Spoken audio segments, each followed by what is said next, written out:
What's good, everybody? In this video, I'm going to break down everything beginners need to understand when buying options on Robinhood. I'm going to keep it simple because a lot of people overcomplicate options trading, especially when it comes down to like understanding a few key things. So first, what is an option? So an option contract is basically a bet on the direction of a stock. So instead of buying the stock itself, you're buying a contract that gives you exposure to that movement of the stock, but for a limited amount of time. That's why options can move really, really, really fast because you control more shares with less money. And that means gains can happen faster, but losses can happen faster too. So it's high risk, high reward, high risk, higher losses. So now let's walk through how to actually buy one on Robinhood. Okay, so first, of course, you would open your Robinhood account and you would look for whatever stock you want to trade. So, for example, that could be SPY, Tesla, Nvidia, Apple, whatever stock you're watching. So we'll open up one here and we would do Tesla. Okay. All right. So as you can see, we're now looking at Tesla.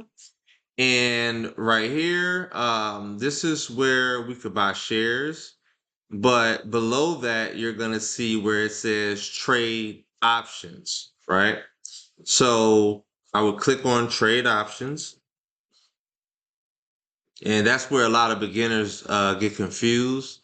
But just look for trade options on it doesn't matter what broker or what platform you use to trade, it's going to say something regarding options. All right.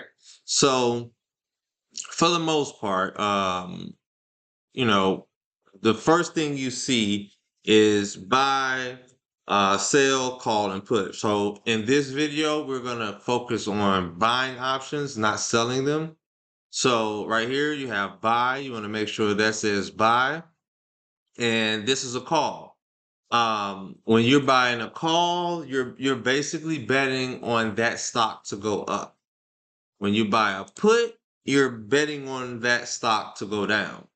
So um, if we're looking at Tesla at 417.37. If we thought that Tesla was gonna reach 425 by the end, or let's say by the end of this month, then we would go to the end of this month, pick May the 25th, and that would be our expiration date. And that means that that contract expires on this particular date, right? If the stock doesn't move the way that you expect it to move before that date, your contract can lose value like really, really, really fast. So the shorter the expiration date, the riskier that contract usually is. Because if you look here, it says May the 22nd, and that contract expires in one day. If for some reason you're betting on the stock to go up, you bought a call, and it starts the day out down tomorrow, or tomorrow, you're not going to have much time for that contract to actually recover from that. So there's some risk, and your contract can expire worthless, right? So more time usually means slower movement. The contracts become more expensive as well, but it's just more room for the trade to work. When you think of less time, that usually means cheaper contracts. It's faster movement. It's higher risk, so it's a higher reward, right? So after choosing your expiration date, whatever that may be, right? Um, these are strike prices, right? So how we trade options, I don't typically exercise them.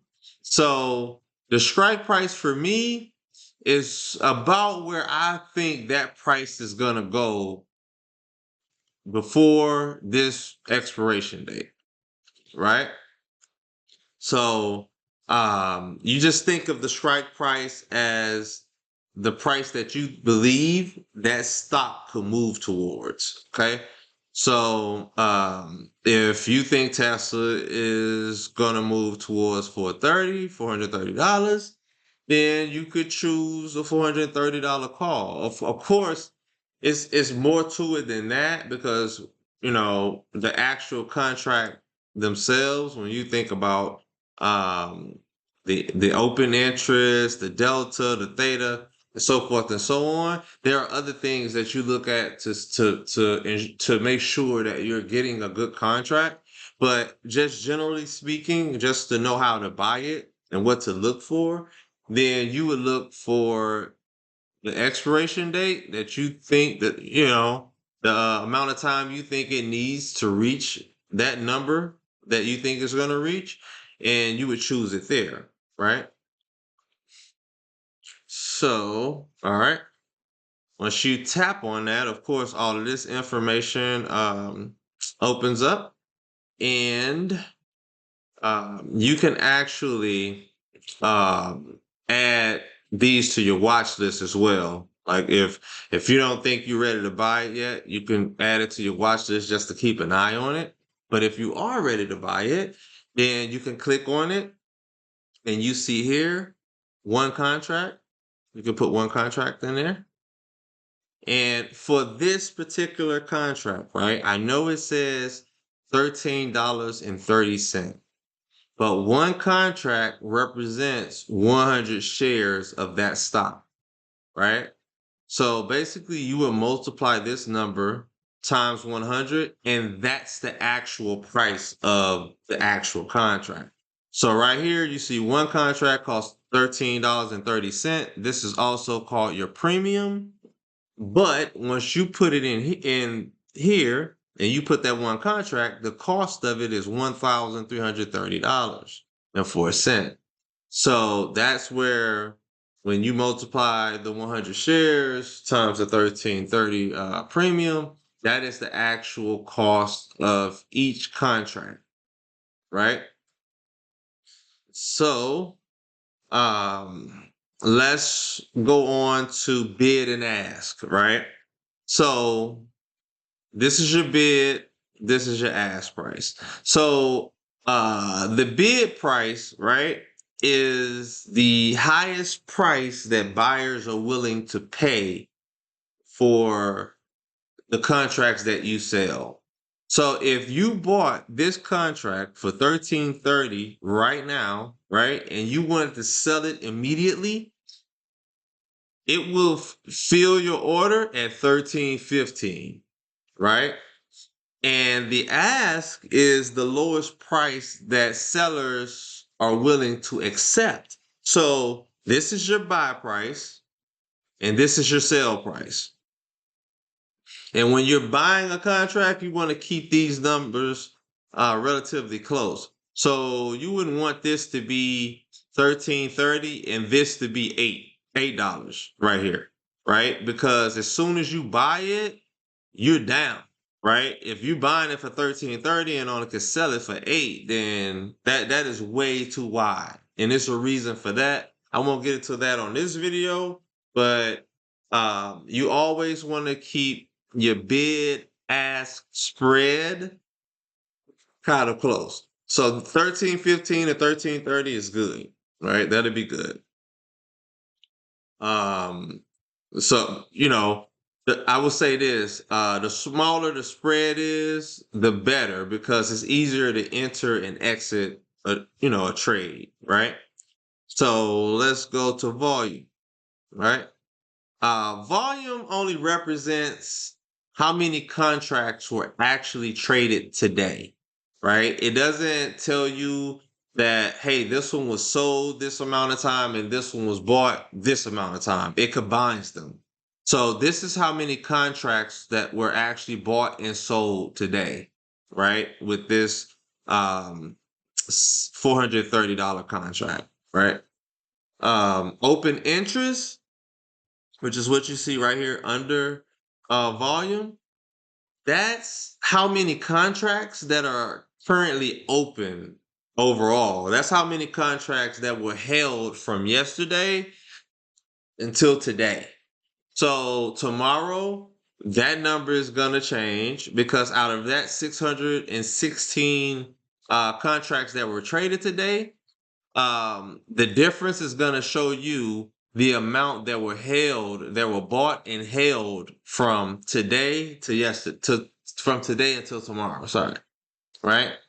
Um, the higher the volume and the higher the open interest, it usually means that it's better liquidity, right? And it's easier for you to fill your order, right? Because in order for you to sell a contract or sell your contracts, someone has to buy it.